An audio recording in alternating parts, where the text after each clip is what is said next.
late medieval hitty things. I have in my left hand something you might call a mace, but if you want to call it a morning star, I'm not going to stop you. And in my right hand I have a warhammer of some sort. Why isn't this a bec de corbin? Isn't that a crow's beak there? Well, a bec de corbin was generally a much longer thing, sort of the length of a poleaxe, that sort of thing, about the height of the wielder, whereas this is quite clearly a one-handed weapon. I've got a hammer on one end and a beak on the other, and a little spiky thing on the top. And this has a spike on the top too. So you could thrust with these, although I would imagine that most of the thrusting was done really, really close up rather than any sort of long reaching.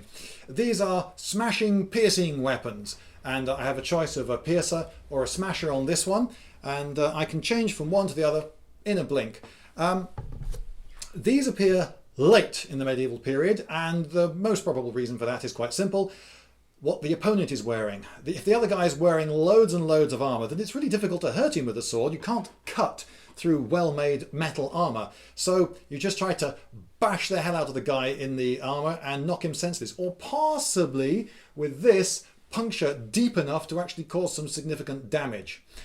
These are not wieldy weapons. If you have one of these in your hand and you take a big swing, the weight is all at this end. It gives you a lot of punch, bang, but then it's quite difficult to get back again to parry. And if someone wants to knock aside your weapon, he has a very easy time of it because all the weight's up here, so he just has to put some horizontal weight force in there, and that knocks that aside, and it's very slow for me to come back. So if someone's got something a bit nippier, like a longsword, I'm going to lose out. However, I don't believe anyone went into battle with just one of these. If I'm on a horse, I'm controlling my horse in the other hand, I take a big bash against you with this, and then I spur away. I'm away before you can respond. Or if I'm on foot, I've got a shield in my other hand. I've made other videos about dual wielding. I don't believe people went into battle armed like this very often.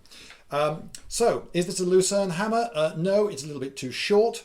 One other thing I wanted to talk about is the square section of the haft. Now, you can see that towards the head end, the square section makes perfect sense because these supporting bits of metal down the side want to rivet onto a flat surface, and so that accommodates them quite nicely. Now, this particular example, you notice, has got a rounded handle down where I hold it, and that makes it much quicker and easier for me to swap from one to the other. Now, someone else in another video on YouTube suggested that a reason for square-handled hafts is that you can feel where the head is, and so you align your hand with the head correctly. So if I want to hit you with this beak, I want to hit you like that and not accidentally like that. But the thing is that even with my eyes shut, I can feel immediately where the head is. I don't need the square handle at all to align this correctly.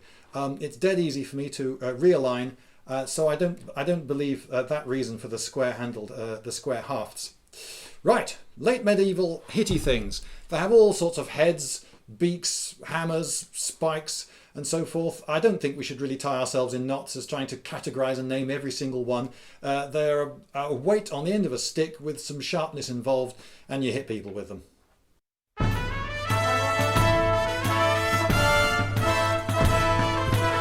Lindybeige!